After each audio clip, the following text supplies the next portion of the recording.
All right, it is 11 a.m. and we'll get started. So welcome everyone and thank you for joining us for today's webinar. We will be presenting From Burned Out to Built Up by Holly Burkett. Just a little housekeeping before we get started today. This session is being recorded. We will post a link to the recording and slide deck on the webinar page of our website as soon as it's available. So it'll be available later this afternoon after the video has processed. To ensure a high quality recording, all attendees are encouraged to mute your mic. If you have any questions during the presentation, please type them into the question box in your Zoom control panel. If we have time at the end of the session, we will address them. If not, you can contact Holly and she'll be able to address them afterward. Finally, I'll take a minute to introduce our presenter. Holly Burkett is a highly accomplished, results-focused human resource, talent management, and organizational development professional who shapes readiness conditions for performance improvement, innovation and growth, and sustainable change. And without further ado, Holly, take it away. Hi, thanks Marissa for that introduction. Welcome everyone. I'm Holly Burkett and I'm very happy to be here and appreciate you joining me on your Friday for exploration of key strategies for moving from burnout to built up. And we can probably all agree that no matter where we are, where we live, where we work, what industry we represent, that all employees and all HR professionals, talent development professionals are probably more fatigued and burnout than ever before. So let's dive in and just get a sense of what you're doing now in your organization to address the challenge of burnout or change fatigue. So if you had to agree or disagree with this statement, Marissa has a poll for us. So would you mostly agree or mostly disagree that you do a good job of managing burnout or fatigue in your organization? So let's take a pulse check and see where we are now.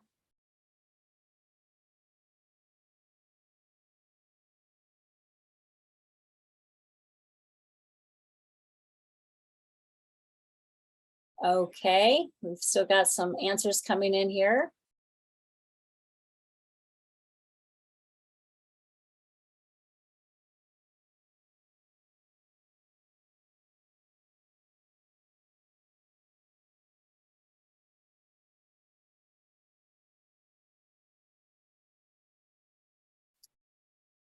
Lots of responses. Let's give it a couple more minutes, Marissa, and then end it.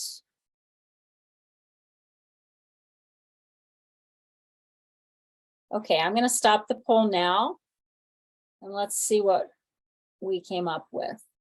So it looks as if most of us disagree that we do a good job of managing the challenge of change fatigue or burnout at 54%, but 46% of you say that you mostly agree. So wherever you are on the spectrum, if you disagree, there's certainly room for improvement.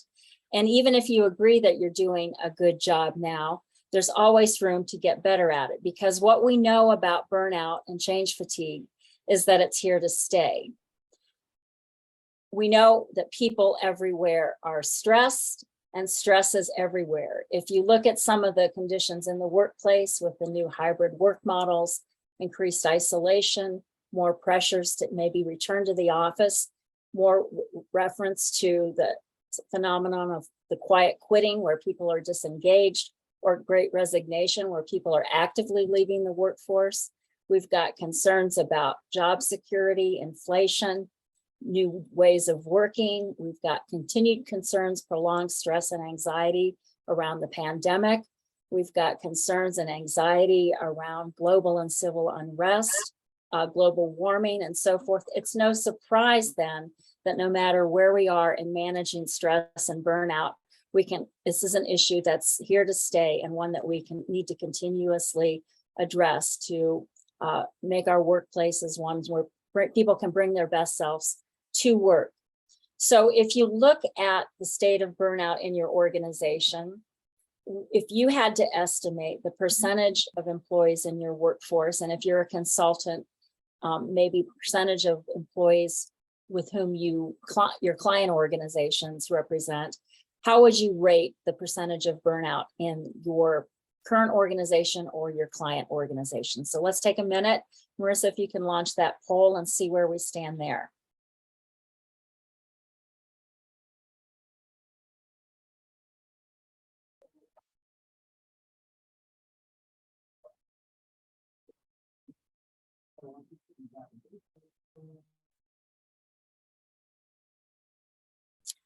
Okay.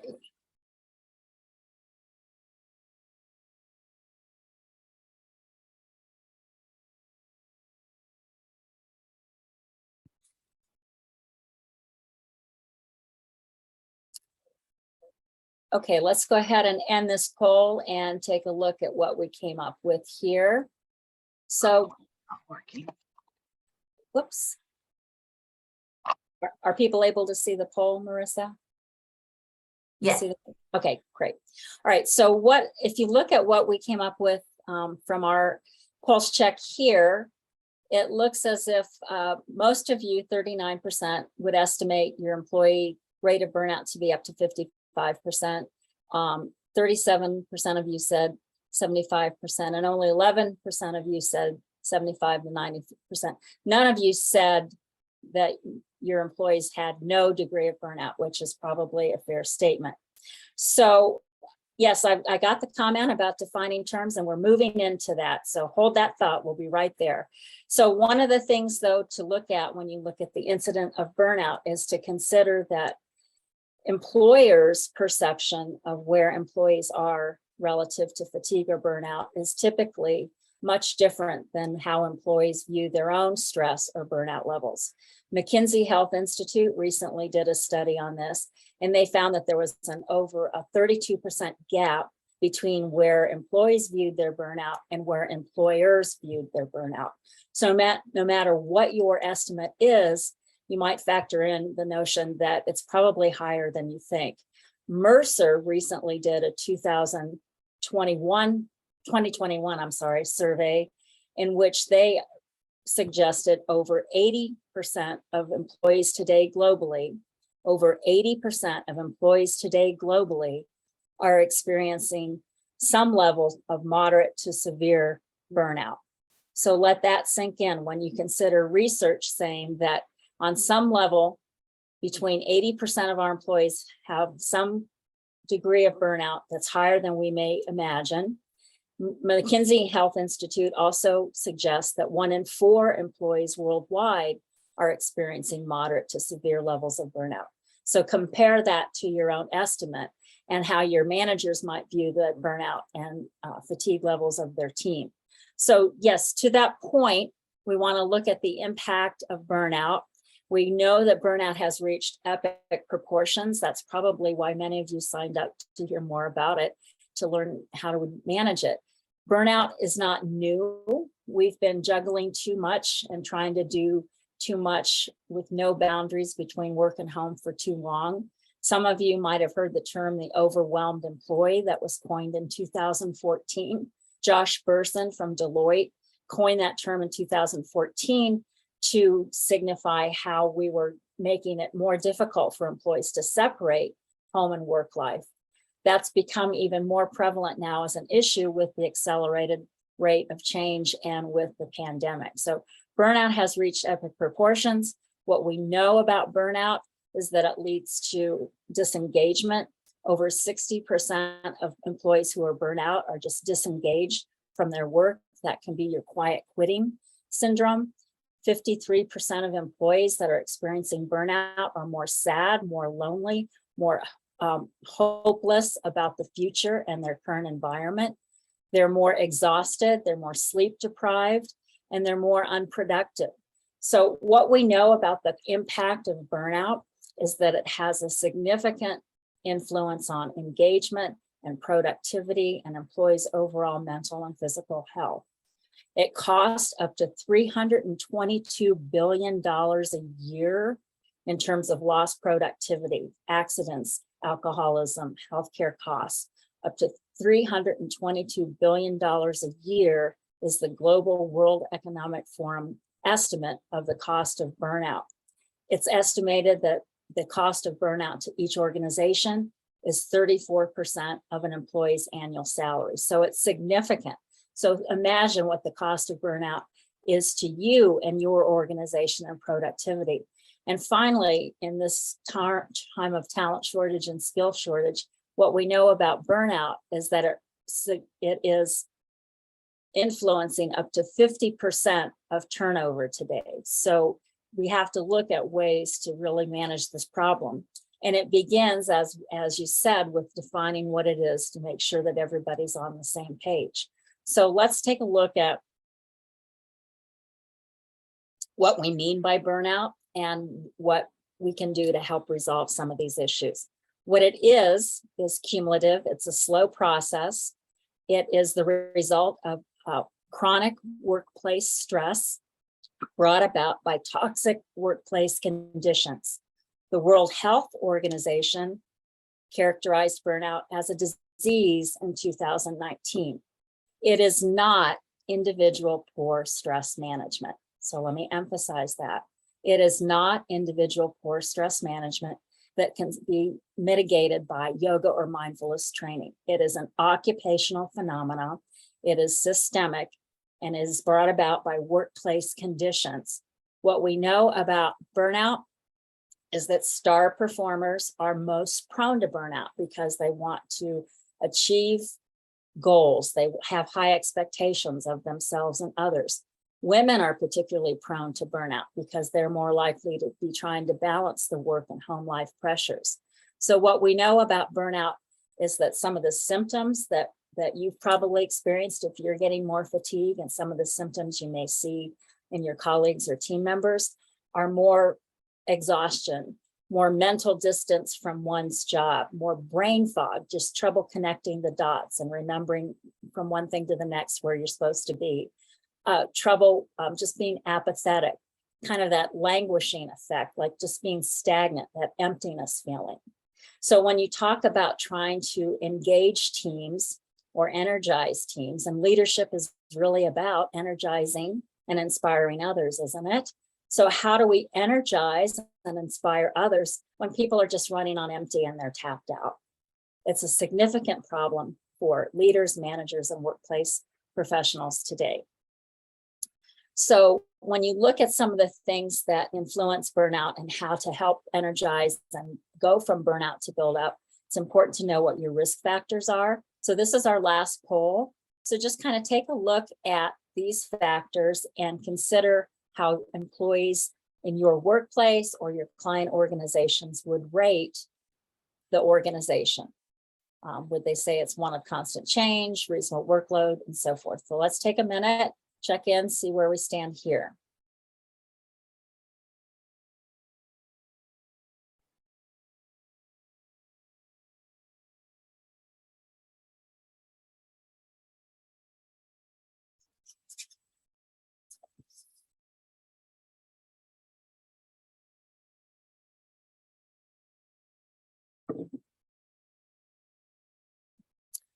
Okay, good job, everybody's taking part in this.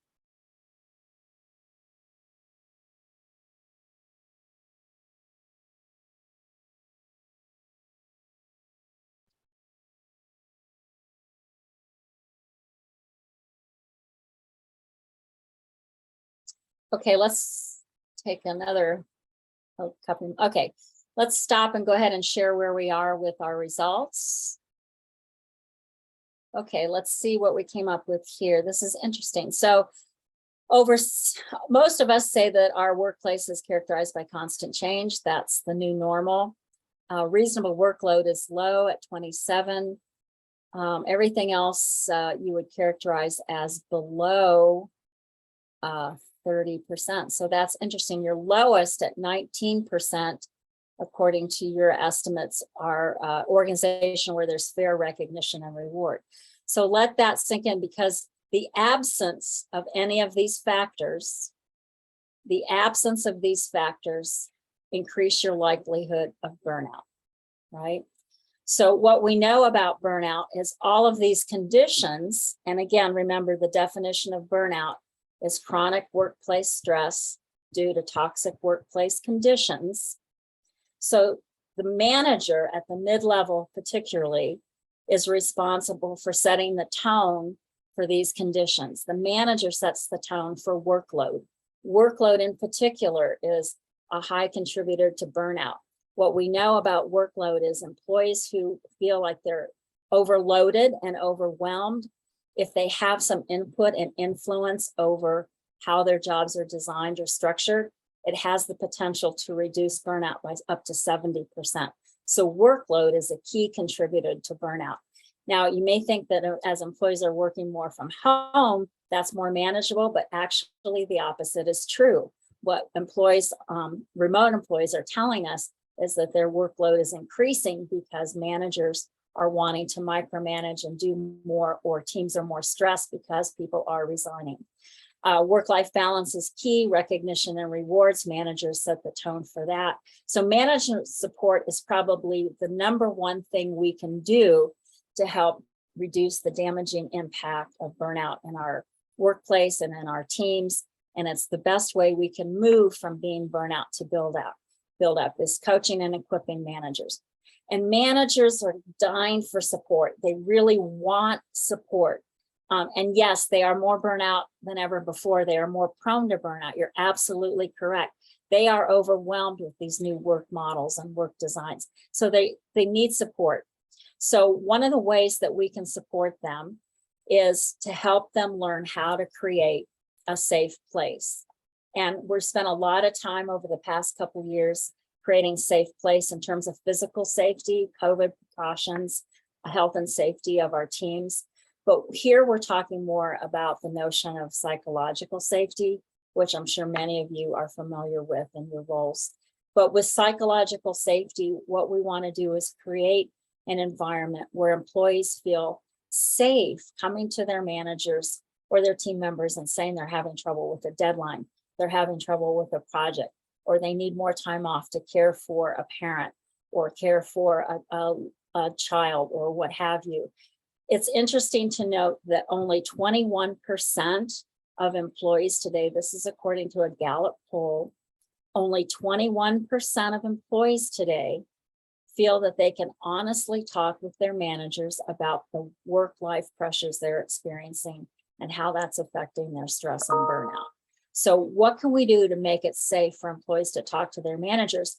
But by the same token, what can we do to make it safe for managers to talk about the stress they're feeling, trying to manage all of their work and help mitigate the stress of their team? So managers need help creating safety, and we need to be able to keep that in mind as a key factor for reducing burnout.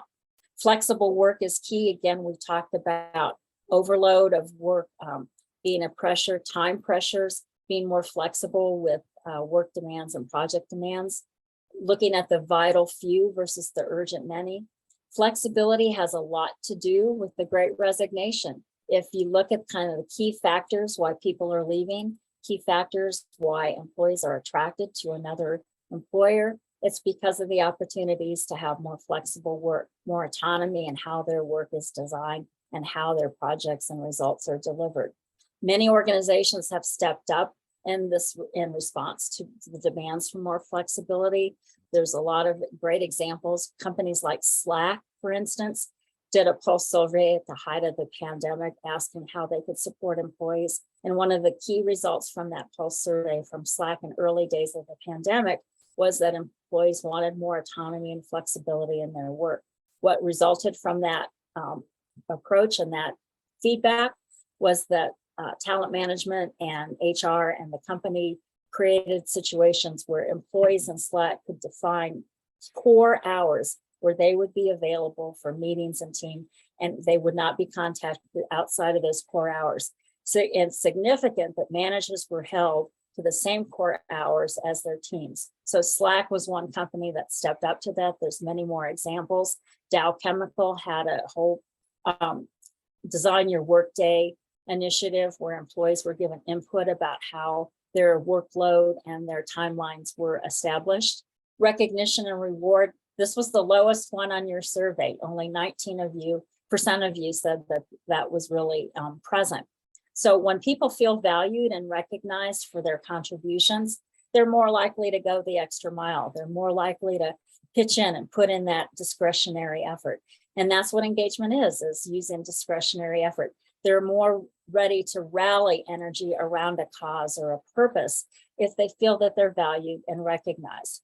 So we need to do a lot to help managers recognize their team members. One size does not fit all. So American Airlines is a company that really did a lot to improve their recognition at the height of the pandemic. They developed a peer recognition program using an app called Nonstop Thanks, where in 2019 they launched it. And by 2020, every employee in the organization has utilized it in some capacity to recognize peers. So recognition is key. Recognition leads to improved engagement, and it leads to improved performance. It leads to improved attention, retention, and attraction. So recognition is a key part of building a more resilient and built-up workforce.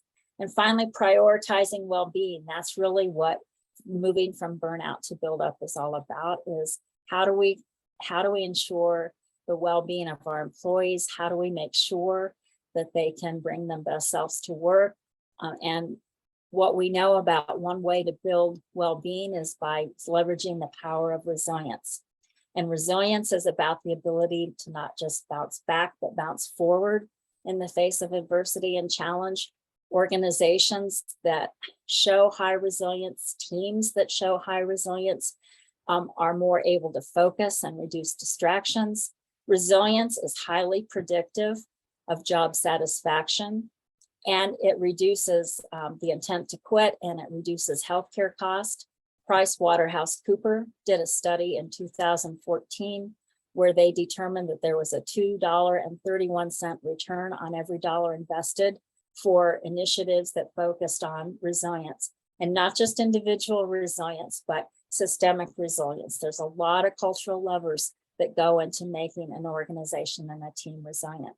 So to that point, there's some things you can do now to help your teams or help yourself if you're feeling stressed, be a little bit more resilient and a little less burnout. Certainly you can't pour from an empty cup, and that's why it's so important that we take better care of our managers, but that also you take better care of yourself, that we want to support others. We want to recognize on some level, everybody's struggling to some degree, mild, moderate, or severe, and we may not always know how they're struggling because they may not always feel safe telling us, or we may overestimate their degree of resilience or safety or well-being because they're just star performers and they don't want to let on that they need help. And then also gratitude, that whole sense of recognition, how we recognize others, but also how we recognize and give ourselves credit for the work that we're doing is a key part of building more resilience and building up teams from being burnt out. So we can talk more about this. There's a lot more information, a lot more examples, a lot more tips and tools and strategies that you can use personally, that you can leverage with your managers or your teams to move from burnout to build up. We're going to be talking more about this on October 25th, about a 3-hour course. I really hope that you'll join me for that course. I love to talk about this topic. There's so much information and best practice out there, but it's so exciting just for you as professionals to have a place where you can kind of talk through what's working well and what's not. And it's very, very exciting at the very beginning that so many of you agreed that you're doing good things now to manage this challenge. So that's the purpose of this course, for you to be able to share with one another what's working well so others can kind of take and replicate that in their own place. So thank you so much for your time and support today. Thanks for being here on a Friday.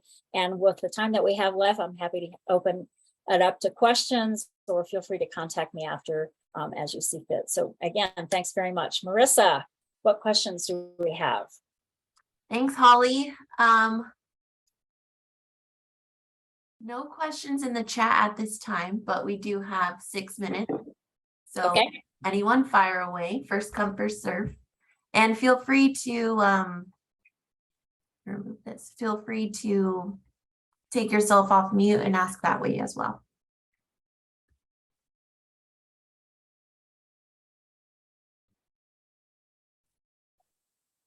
Hi, Hello. Yes, hi. Thank you.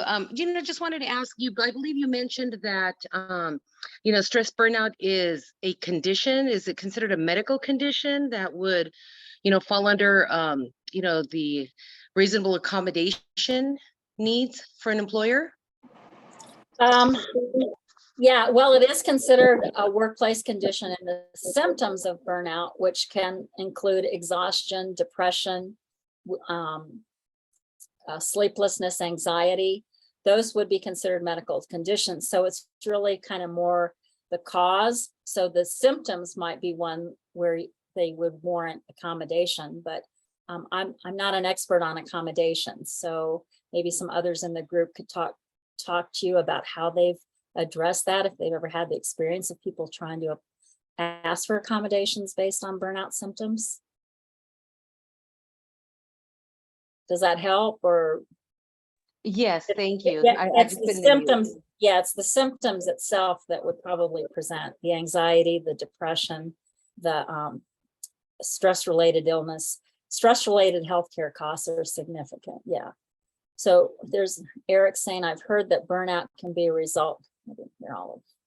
Yes, burnout is characterized by the World Health Organization as a disease. Yes, and I can, if you're interested, I can send you the link to that. You can also find it online by just saying World Health Organization burnout disease, and you'll find lots of information on that. But the symptoms are ones that would present themselves to an HR professional. So Okay. Eric is saying, I heard that burnout can be a result of losing passion, then losing overwork. Well, it's not just one thing, it's a variety thing. The main component of burnout that affects us is the energy deplete. And burnout is characterized mostly by energy depletion, exhaustion. So when you're exhausted, how do you get fired up and get passionate about anything? You can't, right? So losing passion for things may be the result of being exhausted. So I just wanted to say something. What I found, I was getting exhausted because when we became 100% telework, I kind of got out of my routine. Going to work, we have a routine. You get up in the morning, you do your thing, you go to work. At lunchtime, make a personal call or whatever. But because I lost my routine, things started piling up on me. Right. And I was like, oh my God, I'm losing control of myself by what I'm doing because I'm not sticking to a routine. So by getting back to a routine, it's kind of helped me, escalate. I mean, not de-escalate. So that was something that helped me. And then, yeah, if you're struggling, I mean, our direction all the way from the top is do whatever we can for our staff. If they're having a problem and, do those reasonable accommodations, don't judge, you know what I mean? Like, right. Everybody's struggling. Give Right. everybody a little more compassion. And that's kind of the direction we've been given. So that's great. I saw a comment about clarification for well-being. Yes, well-being essentially is allowing time for flex time, allowing time for rest and recovery. Examples of organizations that have prioritized well-being are organizations like LinkedIn and SAP. They've increased parental leave. They've increased paid time off. Other companies like Mozilla, Shopify have mental health days. They have wellness weeks. Some companies like Biogen have no meeting Fridays, or they have 3 times a year where there's weeks where there's no meetings at all. So that's a way of allowing people to just decompress and get out of this chronic stress of Zoom fatigue, meeting overload, particularly when you're remote. Screen time is stressful, Zoom fatigue is stressful, information overload is stressful. So yeah, those are some examples. But if you join me for the course on October 25th, we'll talk a lot about examples, practical examples of how you can implement the value of well-being and into some of your talent management practices and performance management. And just remember, well-being is a balance between our work life and our personal life. Yeah. Because we all have to work to make money to pay for our houses. So it's inevitable unless we were lucky enough to be born in a rich family. Right. but well-being means you have a balance. So that's what well-being means to me. Right. Other companies like Cigna and Microsoft have conversation guides where they coach and equip managers to have those work-life discussions about what balance means to each individual, because balance is different to each person, right? It's in the eyes of the beholder. So Microsoft and Cigna are great examples of companies that have those conversation guides that allow managers to kind of structure a conversation around that with their groups. But yeah, we just touched on it here. I know there's so much more that we can do beyond 30 minutes, which is why I hope that you'll join me on the 25th. And I really want to hear what you're doing that works well. So again, thank you everybody for being here. I appreciate your time, especially on a Friday. And if you have some questions or concerns about, the notion of burnout as a disease, I'm happy to send you the link to the article or talk with you offline about it.